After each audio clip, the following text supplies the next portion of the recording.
A long time ago, okay, 1996, in a theme park far, far away, okay, on the other side of the country, the Walt Disney World Resort introduced the Epcot International Food and Wine Festival.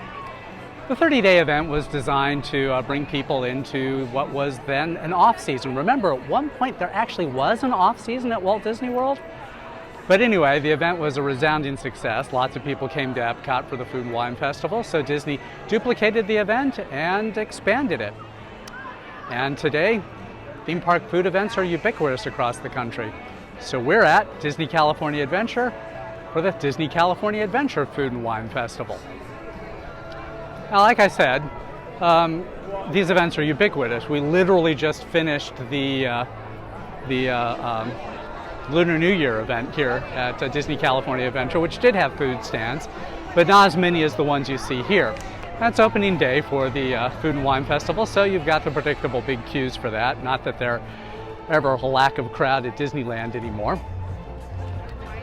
But with so many events, you know, the nature of these sorts of things has changed. Like I said, everybody's kind of copied this event and done their own right now. Knott's has got one going on. SeaWorld, Knott's is just wrapping up Peanuts Festival. They're getting into Boysenberry Festival. SeaWorld just announced that they're doing their Seven Seas Festival.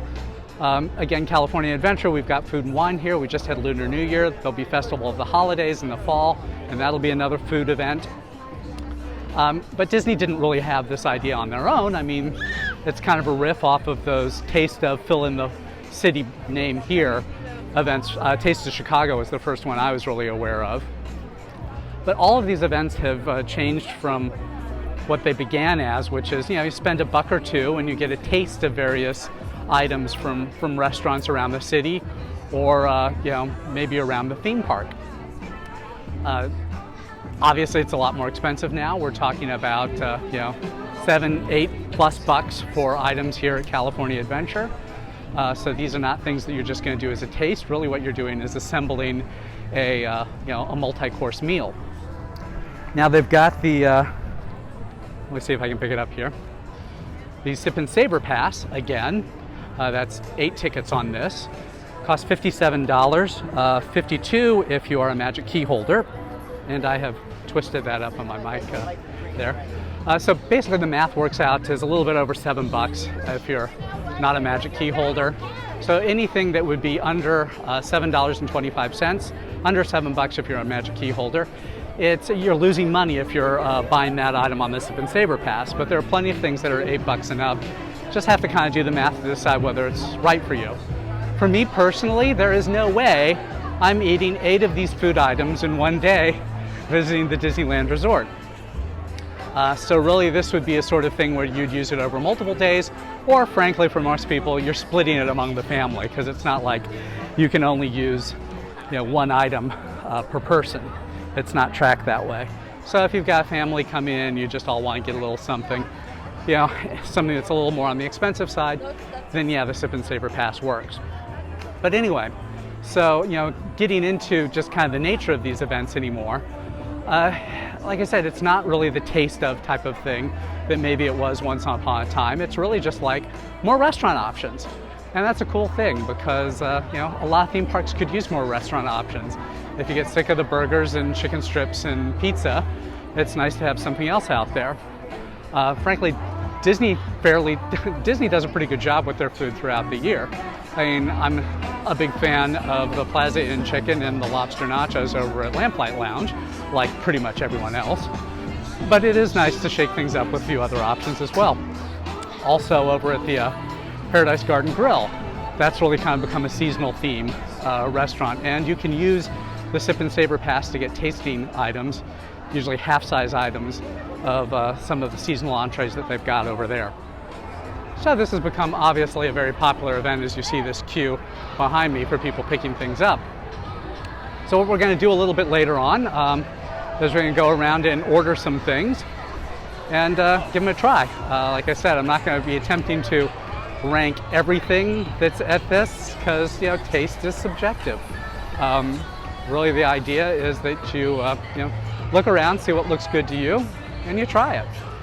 And, you know, what I like in terms of food may not be what you like, but, you know, I'll try and describe for you what I think about what they're doing here. Now, of course, there's some other stuff happening here. Look over, they've got some crafts for the kids. They've got a couple of entertainment events, but honestly, this is mostly about the food and all the different items that they have here. One thing I will say is this is not an international food festival like they have over at Epcot. This is a California food festival. Now that makes sense because California pretty much feeds the world.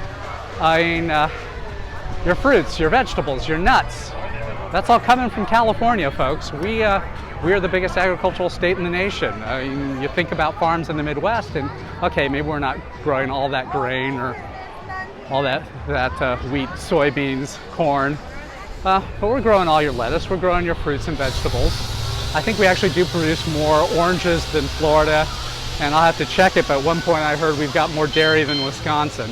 So obviously you can do a food and wine festival, and obviously California wines are known throughout the world right now. So obviously you can do a food and wine festival that's completely dedicated to California. And in terms of attraction changes, the big one that happens right now is that Soarin' Over California comes back for the duration of the festival, replacing the Soarin' Around the World. A lot of people wish that they would just make that permanent here and make Soarin' Over California the permanent Soarin' attraction here at its original home at California Adventure, and I'd be down with that. And in fact, I wouldn't mind, frankly, if at some point they just said, hey, let's throw in another international food festival here at California Adventure, do it in the fall, and show Soarin' Over the World, around the world, sorry, for the month or two that they do that. It'd be a nice change of pace. But anyway, so let's wrap up this little part of our presentation, and let's go get in line and find something to eat.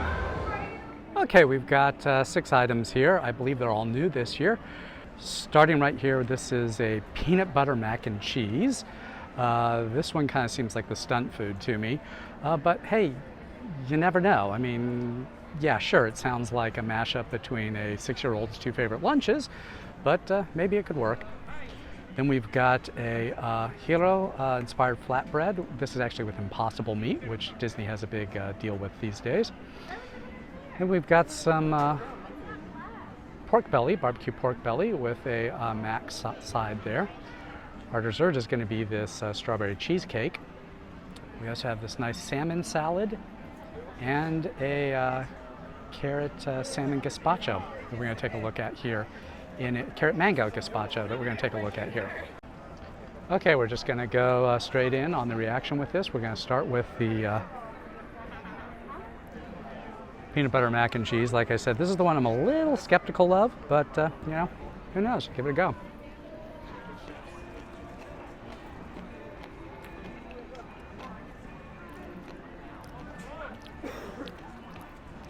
Does anybody remember peanut butter space food sticks? I'm really dating myself with that reference, but that's exactly what the peanut butter tastes like here.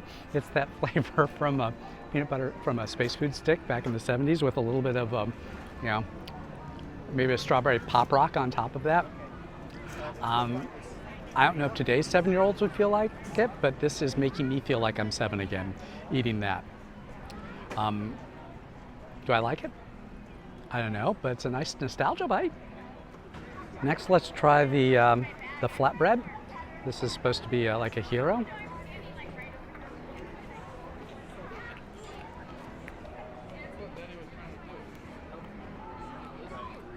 I had to knife and fork that. Oh yeah, there's definitely a spice in that hummus that's on there. But otherwise, I mean, I'm not a huge fan of Impossible because I'm completely missing any flavor from the fake meat there at all. All I'm getting is that spicy hummus right now. Everything else is just completely overpowered by that. So to me, that's kind of a no right there. I'm gonna try and cool that down with the gazpacho. I said salmon before I meant there's shrimp on top of this, but oh, that is nice. That's really good after the kick of the hummus there. I'm gonna grab this giant shrimp and just power down that. One of the things about eating, of course, is, I mean, the order matters. The order in which you do things is important. That's why, with a tasting menu or something, they're just not randomly bringing things out of the kitchen. Everything's designed to kind of build on what you had before.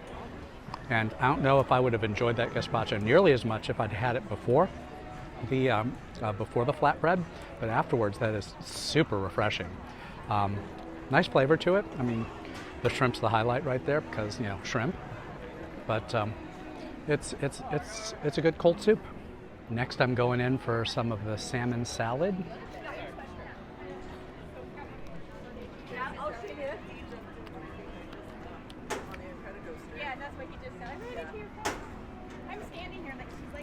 Definitely picking up some citrus there with that. It's good. I mean, salmon salad is just one of those wonderful, refreshing. You've got some protein, which is really nice lean protein in there. Good fats, a nice salad, so you've got some vegetables. Nothing wrong with this whatsoever. In fact, this is the one that I might go back and actually finish off at this. Okay, we're going to go with this glazed barbecue pork belly right now with this mac side.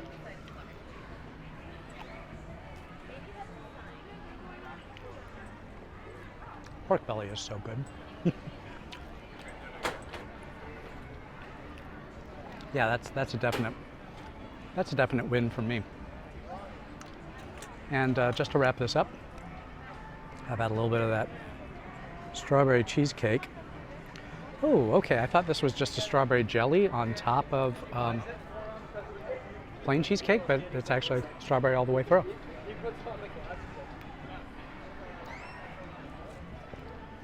That's sweet.